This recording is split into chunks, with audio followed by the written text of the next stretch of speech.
Good evening, everyone. You're watching Awaz News. I'm Kubra Ali, and I'll be taking you to top news across Canada.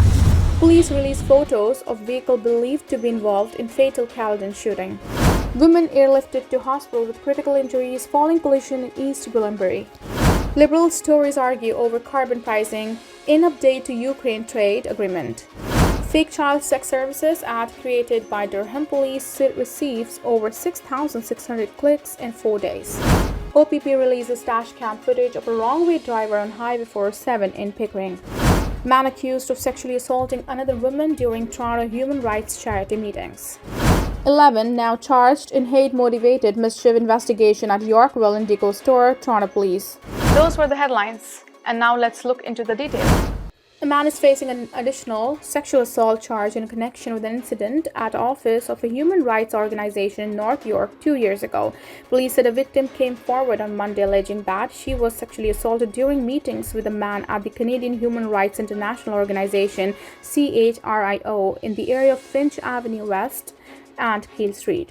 Numerous meetings occurred between September 1st and September 30th, 2021, police said. The accused 64-year-old Jose Mario Guillembo was arrested on Wednesday and charged with 1 count of sexual assault. Last March, police charged Guillembo with 5 counts of sexual assault and 2 counts of forcible confinement. Police allege a woman met the accused at CHRIO several times between February 25th and March 1st, 2023, and was sexually assaulted during those occasions. On Thursday, police said they are concerned that there may be more victims. Anyone with information is asked to contact investigators at 416-808-3100 or Crime Stoppers anonymously.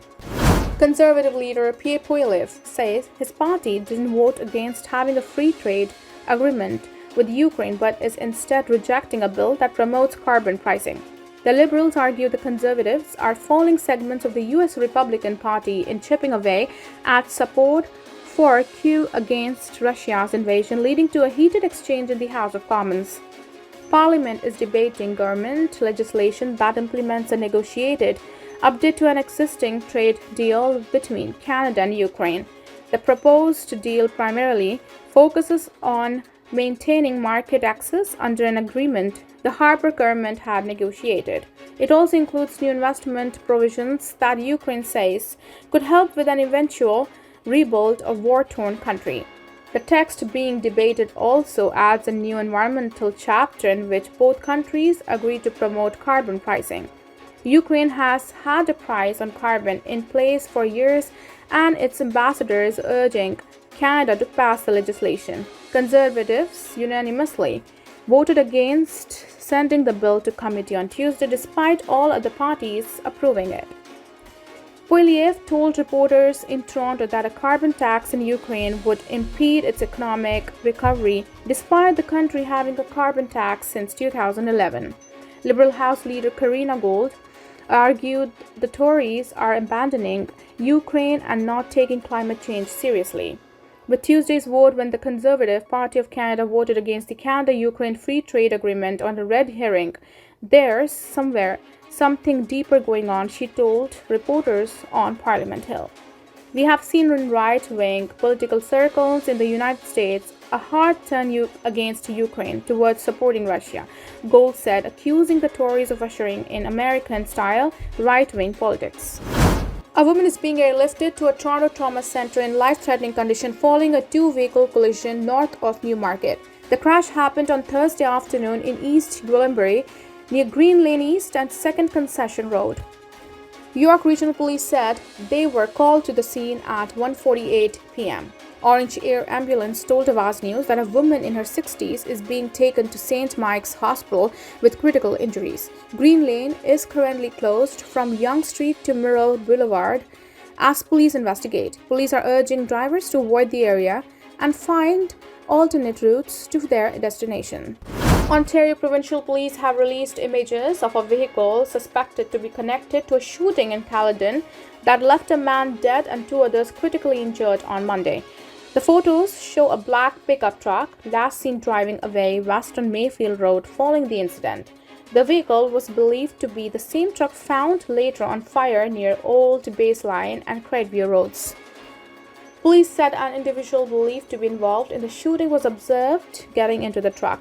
Part of the investigation is trying to determine the part of that truck and exactly who that truck may have interacted with throughout the evening. Inspector Brian McDermott said in an interview with Awaz News on Thursday. The shooting occurred at a residence on Mayfield Road just before midnight. A 57-year-old man was found dead, while two other victims were transported to the hospital with critical injuries. McDermott said the two victims remain in the hospital in stable condition. As for the identity of the male victim, it is not being released at this time due to some safety concerns, he said. Meanwhile, no suspect information has been released. Police have said that multiple people are being sought in connection with the shooting. Residents should expect a continued police presence, OPP said. We want the public to know that we continue to investigate this, McDermott said. We have a full team of people that are trying to answer the questions and bring the shooters to justice. Investigators are asking anyone who may have dashcam footage of the area where the shooting and truck fire occurred between 11 p.m. and 12 a.m. to contact them.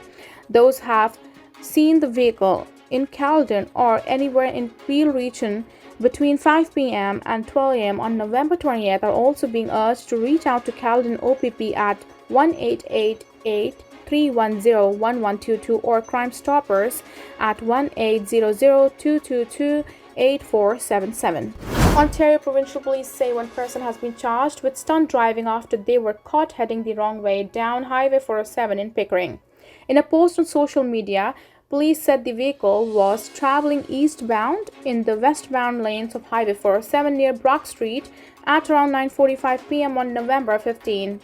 Video captured from a police cruiser's dash camera shows the driver speeding toward the officer's car before swerving as they approached the oncoming vehicle. The driver is seen quickly pulling off to the side of the road. A Toronto OPP officer immediately arrested the suspect, who is now facing a stunt driving charge, police said. An ad created by the Durham Regional Police Service as part of their efforts to curb child sexual exploitation was viewed over 6,600 times in 4 days, officers said in a Thursday media release. The ad was created as part of the police force Project Firebird, an ongoing initiative that focuses on individuals interested in purchasing sexual services from children, as well as educating and supporting victims and potential victims. The ad was designed to look like individuals could purchase sexual services from minors and receive 6,678 web hits and messages from over 600 different phone numbers within a 4-day period, police said. So far this month, investigators have arrested 5 individuals and laid 15 charges relating to this incident. Anyone with further information about sexual exploitation and or human trafficking in Durham region is asked to contact DRPS at 1-800-222-TIPS. 11 people have now been charged in connection with a hate-motivated mischief investigation at a major bookstore chain in Yorkville, Toronto police say. According to police, officers were called to the area of Bay and Bloor Streets at around 4:15 a.m. on November 10th for a mischief call.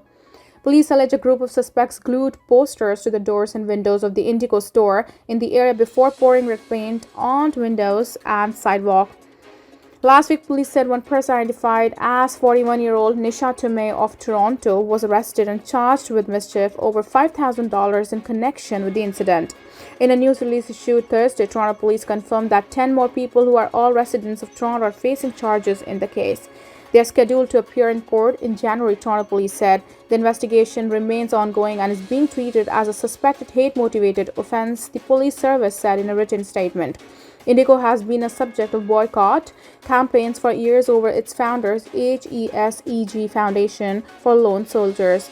During a meeting of Toronto Police Services Board on Thursday morning, Toronto Police Chief Myron Demkew said that the city has seen a spike in both anti-Semitic and Islamophobic or anti-Palestinian hate crimes since the onset of Israel-Gaza war on October 7, calling the increase staggering. These are our alarming trends in our city, he said. To combat these deeply concerning issues, we have committed a significant number of resources to address these overall increases as well as every category of hate. Thank you for tuning in. I'm Kubra Ali. I'll be back tomorrow, same time, same channel. Have a good